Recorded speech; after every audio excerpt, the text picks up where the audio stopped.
এটা আপনার মক্তবাদে মাসুমিয়া। এটা সবাই পড়তে পারে, প্রথম, দ্বিতীয়, তৃতীয়, 3 খণ্ড। আমি তৃতীয় খণ্ড থেকে একটা মক্তব পাঠ করবো আমরা। এই চিঠিটি লিখেছেন খাজা মোহাম্মদ মাসুম রহমতুল্লাহ আলাই হাফেজ মোহাম্মদ শরীফের নিকট।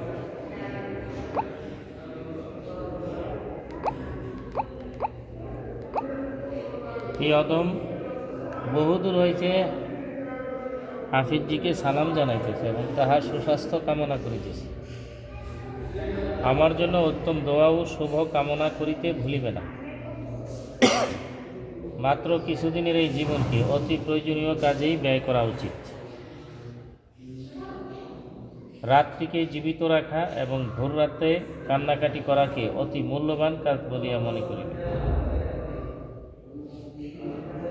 রাত্রির আবরণকে অবিরত আল্লাহ স্মরণের জিকিরের নূর দ্বারা আলোকিত করিয়া রাখিবে। ব্যবসাতে সততা ও আমানতদারির দিকে খুব খেয়াল রাখিবে। সাচ্চা ব্যবসায়ীকে আল্লাহ বন্ধু হিসাবে বিবেচনা করেন। এই হাদিস তুমিও শুনিয়া থাকিবে। গর্হিত কাজ ও অসৎ চুক্তি হইতে নিজেকে বাঁচাইয়া রাখিবে এবং এই বিষয়ে বিশেষভাবে সতর্কতা অবলম্বন করিবে। এই স্থানটি জ্ঞানী ও আলেমদের জন্য পদস্খলনের স্থান, আর যাহারা মূর্খ তাহাদের কথা বলাই বাহুল্য। ধর্মবিরোধ জ্ঞানী ব্যক্তিজনের নিকটে এই সকল বিষয়ে আলোচনা ও অনুসন্ধান করে। মোট কথা, এই মারাত্মক গোলক ধাঁধার আবর্ত হইতে পরিত্রাণের জন্য আল্লাহর কাছে ক্ষমাপ্রার্থী হও। যাহারা সত্য পথের অনুসারী তাহাদের প্রতি সালাম। অল্প কটা কথার মূল মর্ম আমরা বুঝলে যথেষ্ট। মাত্র কিছুদিনের এই জীবন, এই হায়াত তো অল্প সময়। অতি প্রয়োজনীয় কাজেই ব্যয় করা উচিত। অতি প্রয়োজনীয় কাজ কোনটা? আমরা অনেকেই মনে করে নিচ্ছি আমাদের দুনিয়ার কাজ, ব্যবসা বাণিজ্য, চাকরি বাকরি, সংসার, ছেলেমেয়ে। এটা মূল কাজ না, এই জন্য আল্লাহ আমাদেরকে সৃষ্টিও করে। এ কাজেই জীবন সংক্ষিপ্ত, অল্প সময়, খুবই দৃঢ়তার সাথে চেষ্টা করেন যাতে একটা মুহূর্ত অবহেলায় বা গাফলতির মধ্যে না যায়। এক মুহূর্ত আল্লাহ স্মরণ থেকে, জিকির থেকে যদি কেউ গাফিল হয়। রাত্রিকে জীবিত রাখা এবং ভোর রাতে কান্নাকাটি করাকে অতি মূল্যবান কাজ বলিয়া মনে করি। রাত্রিকে জীবিত রাখা হয় ইবাদতের দ্বারা, আল্লাহ স্মরণ দ্বারা, জিকির দ্বারা, কোরআন তেলাওয়াতের দ্বারা, মুরাকাবা দ্বারা, ধর্মীয় ইলম চর্চার দ্বারা। মূলত জিকির এটাই সবচেয়ে বড় আমল সবার মধ্যে। আল্লাহ যিকরুল্লাহ আকবার কোরআন শরীফে বলা হয়েছে। এই জিকিরের ফয়েজ নিয়ামত দৃঢ়তার সাথে অন্তরে প্রতিষ্ঠিত হওয়ার জন্য কামেল ব্যক্তিদের সহমতে আসতে হবে। কারণ এটার পাওয়ার অর্জন করতে হইলে যাদের দিল আল্লাহর সাথে গভীরভাবে লাগে আছে, আল্লাহর সাথে যাদের দিল লাগে আছে, তাদের অন্তর মধ্যে হিংসা, অহংকার, দুনিয়ার লোভ, এগুলি থেকে তাদের ফল অন্তর্মুক্ত।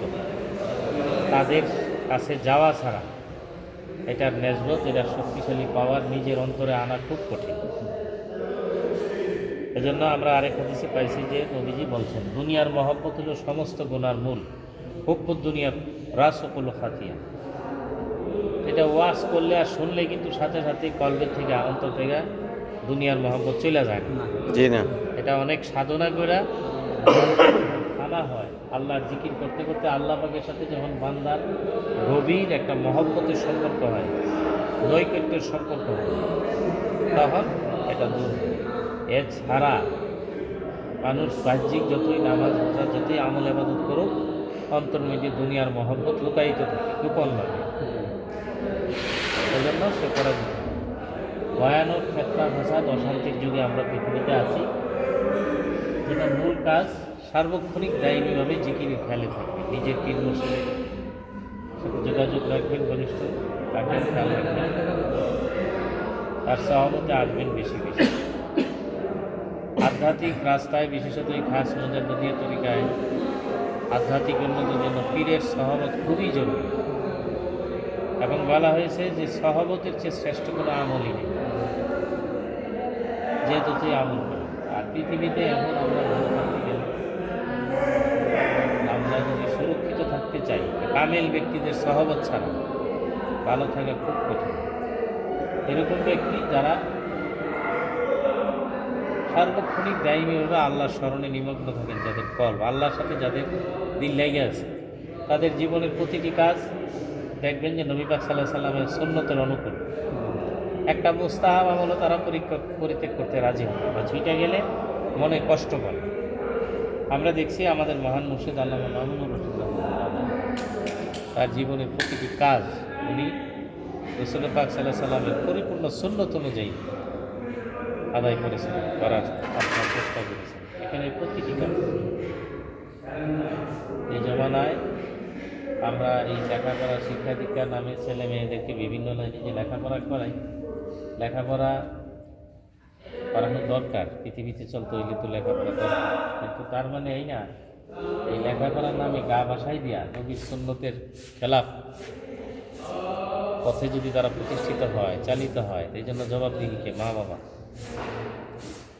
হাদিস শরীফে আমরা পড়ছি, নবীজি বলছেন প্রত্যেকটা পিতামাতা তার সন্তানকে পৃথিবীতে সর্বশ্রেষ্ঠ যেই জিনিসটা শিক্ষা দেয় সেটা হলো আদব।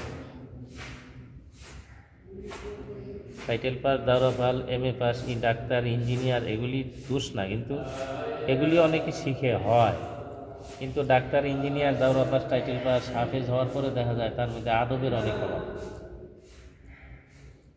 আদব সবচেয়ে বড় একটা জিনিস, যেটা নিজের মা বাবার সন্তানকে শিশু বয়স থেকেই গইরা তুলে শিক্ষা দেয়।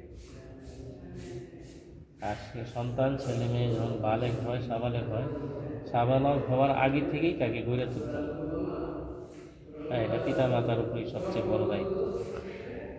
আর যখন সাবালক হয়, বিবাহ উপযুক্ত হয়, সাবালক বুঝিত হয়, মেয়ে ছেলে কখন সাবালক হয়, সাবালক হইলে তাদের বিয়ের সাথে ব্যবস্থা করে দাও। এবং ছেলে সন্তান হইলে পৃথিবীতে উপার্জন করে সে হালাল হয়ে যে চলবে, আগে থেকে তাইলে এরকম কোনো একটা বিদ্যা বা এরকম একটা ব্যবসা বাণিজ্য লাইন তাকে শিক্ষা দেওয়া, এটাও মা বাবার দায়িত্ব।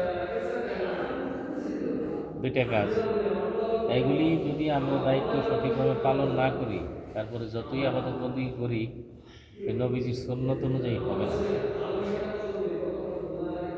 কারণ এই জমানার তো আমরা আপনারা সবাই জানি কত বড় ভয়ানক ফেতনা ফাসাদ, বিশৃঙ্খলা, অশান্তির জমানা। বিশেষত ইন্টারনেট, মোবাইলের মাধ্যমে মানুষ লক্ষ লক্ষ কোটি কোটি মানুষের জীবন ধ্বংস হয়ে যাচ্ছে।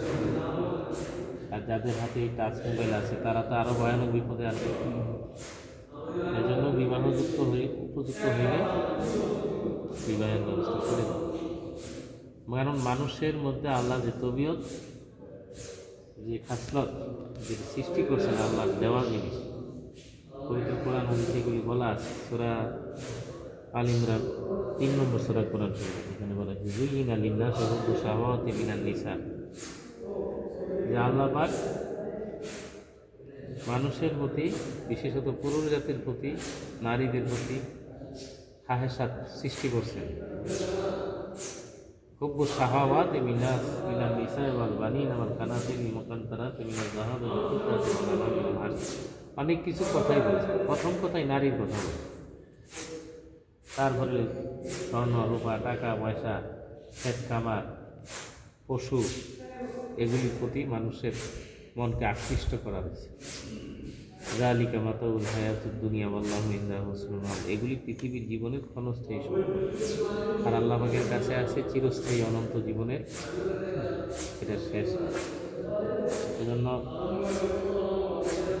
আমরা দেখছি আর কি, আমাদের মহান মুর্শিদ আল্লামা মামুনুর রশিদ রহমাতুল্লাহ আলাইহি তিনি যেভাবে তার জীবনের কাজগুলি করছেন, আমরা সবাইকে বিনয়ের সাথে আল্লাহর রাস্তায় আহ্বান করি যে আমাদের মহান মুর্শিদ আল্লামা মামুনুর রশিদ রহমাতুল্লাহ আলাইহি নবী পাক সাল্লাল্লাহু আলাইহি ওয়াসাল্লামের পূর্ণ সুন্নতের অনুসরণে তার সব কাজ করার চেষ্টা করেন। ওনার একমাত্র মেয়েকে উনি বালেগ হওয়ার সাথে সাথেই বিয়ের ব্যবস্থা করেছেন, বিয়ে দিয়েছেন। আমরাও এখন তার পূর্ণ অনুসরণ করলেই তার পরিপূর্ণ ফয়েজ পাওয়া যাবে, এবং নবী পাক সাল্লাল্লাহু আলাইহি ওয়াসাল্লামের পূর্ণ সুন্নতের অনুসরণের ফয়েজ পাওয়া যাবে জীবন। আর পৃথিবীর অশান্তি বিশৃঙ্খলাও কমে যাবে। আল্লাহ পাকের কাছে তৌফিক চাই রমজান মাস শেষের দিকে এই সময় বেশি বেশি আল্লাহর দরবারে তওবা ইস্তিগফার করা, কাটাকাটি করা, যে কথাগুলি আমরা বলছি আর কি, তিনি যে বলছেন শেষ রাতে আল্লাহর দরবারে ইস্তিগফার করা, কাটাকাটি করা, এটা অভ্যাসে পরিণত করে থাকি যে যেখানে জীবন এরকমই। যারা অলসতায় গা ভাসায় দিচ্ছেন, ফরজ নামাজও করেন না, আল্লাহ পাকের কাছে তওবা করে ফিরে আসেন। মনে করতেছেন মন যখন আপনি মরবো, এটা হলো চরম মূর্খতা কথা। মৃত্যু নির্ধারিত আছে, কেউ ফিরাইতে পারবে? জি না। আর থাকতে পারবো কেউ? জি না। আর তখন হঠাৎ করে আমি কি সংগ্রহ করবো? সময় থাকতে সংগ্রহ না করলে উদ্যোগটা আমাকে আপনাকে তো নিতে হবে। জীবনটা তো আমারই, আমার খবরে তো আমিই যাবো, আপনার খবরে আপনিই যাবেন। যে সময় থাকতে হুঁশ হওয়া উচিত না? জি। যে অভ্যাস করে নেন, আল্লাহ পাকের কাছে তৌফিক চান, আমরাও চাই। আল্লাহ পাক বান্দারকে দেওয়ার জন্য রেডি, প্রস্তুত। আল্লাহর দরবারে নিয়ামতের অভাব নেই।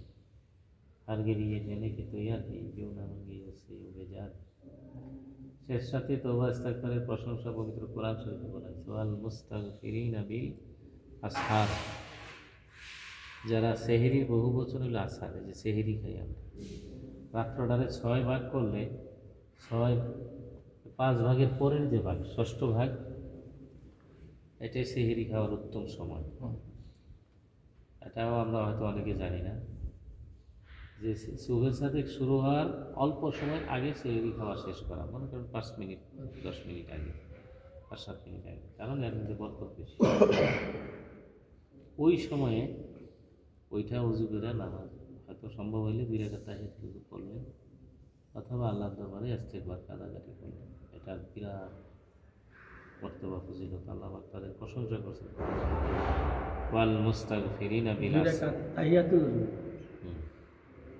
উজু করলে 2 রাকাত না, তাহাজ্জুদ যারা উপরের মাকামে তারা পড়ে। আল্লাহ ইস্তিগফার করে, কাটাকাটি করা, ওজিফা করে নেবেন, মোরাকাবা করতে পারেন, কোরআন শরীফ পড়তে পারেন, আল্লাহর দরবারে কাটাকাটি করা ইস্তিগফার। পৃথিবীর অল্প আমল আখিরাতে বিরাট কল্যাণের কারণ, নাজাতের কারণ হবে, বহু মর্তবার কারণ। আল্লাহ যাদেরকে ঘুষ দেয় তাদের জন্য সহজ। পৃথিবীর ভোগ বিলাস, সুখ শান্তি চিরস্থায়ী না, আর এটার মধ্যে মূল শান্তিও পাওয়া যায় না। আল্লাহ যাদের ঘুষ দেয়, পৃথিবীর ভোগ বিলাসের মধ্যেও শান্তি না, যে বুঝে আর কি হবে। মূলত শান্তি আল্লাহ যেটা বলছেন সূরা আদ-এর মধ্যে, আলা বিযিকরিল্লাহি তাতমাইন্নুল কুলুব। আল্লাহ বলেন যে সাবধান হও, জেনে রাখো, শান্তি একমাত্র আল্লাহর স্মরণের মধ্যে, আল্লাহর জিকিরের মধ্যে। অন্তর বা কল্পসমূহ প্রশান্ত হয়, শান্তি লাভ করে একমাত্র আল্লাহর জিকিরের মধ্যে। এই কালবের জিকির, এই খাস মুজাদ্দিদিয়া তরিকায়, যেটা অতি দ্রুতই কল্প চিন্তা হয়ে যায় হক্কানি পীর মুর্শিদের মাধ্যমে বা কাজ করে। যে যেখানে আছি চেষ্টা করবেন যাতে জীবনের সকল কাজ নবী পাক সাল্লাল্লাহু আলাইহি ওয়াসাল্লামের সুন্নাত অনুযায়ী করা যায়। আল্লাহ পাকের কাছে তৌফিক চাইবেন। পৃথিবীতে বিশেষত মিডিল ইস্টে, মধ্যপ্রাচ্যে ভয়ানক অশান্তি বিশৃঙ্খলা, আল্লাহ দয়া করে যাতে মুসলমানদেরকে কাটিয়ে মানে দয়া করে কবুল করুন আমাদের এতেকাল। আমাদের সকল নেক প্রচেষ্টা যারা অনুসরণ করেন নবী পাক সাল্লাল্লাহু আলাইহি ওয়াসাল্লামের পরিপূর্ণ সুন্নতের, এবং বিশেষভাবে যারা আমরা এই কাজ মুজাদ্দিদিয়া তরিকার সাথে সম্পৃক্ত, মহান মুর্শিদ আল্লামা মামুনুর রশিদ রহমাতুল্লাহ পূর্ণ সুন্নতের দৃঢ় অনুসরণ করি যারা, তাদেরকে আল্লাহ গায়েবী মদত দান করুন, তাদের কাজের মধ্যে আরও পরিপূর্ণ বরকত দান করুন। আমিন। আল্লাহুম্মা আমিন ওয়া আখিরু দাওয়ানা আলহামদুলিল্লাহি রাব্বিল আলামিন। আসসালামু আলাইকুম ওয়া রাহমাতুল্লাহ।